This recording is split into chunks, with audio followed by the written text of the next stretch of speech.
Did you know there is an estimated 220 million house cats being kept worldwide, making these furry little friends one of the most popular pets on the planet?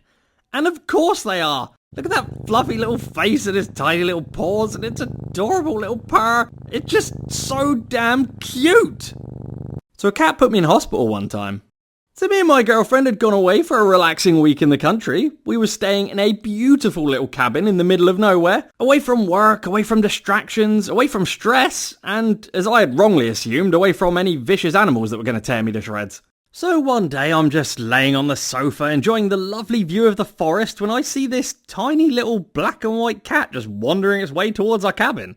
Now, our cabin was one of about 10 holiday homes that lined the path, so my immediate assumption was, oh my god, someone's cat has got out. So I rushed to the door, swing it open, and there he was, just sitting on my doorstep.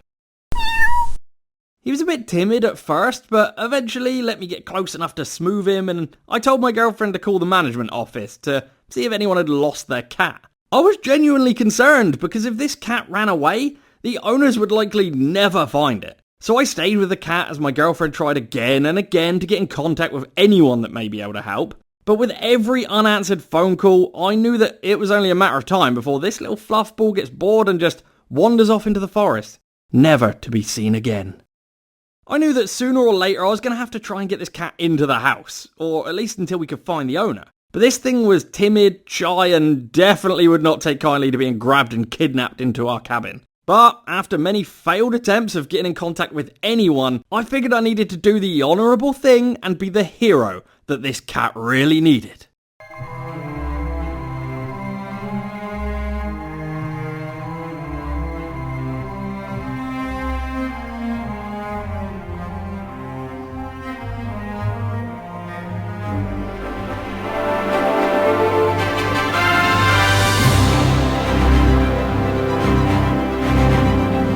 He did not appreciate it.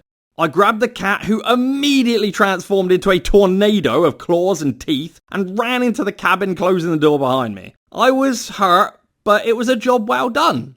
Or at least I thought. Because at that exact moment, my girlfriend came into the hall to announce that she had finally managed to get through to the management office and was told, "Oh no, don't worry, that's just one of the wild cats that live around the farm. But just be careful, he doesn't scratch you or anything, because those things can carry all sorts of diseases."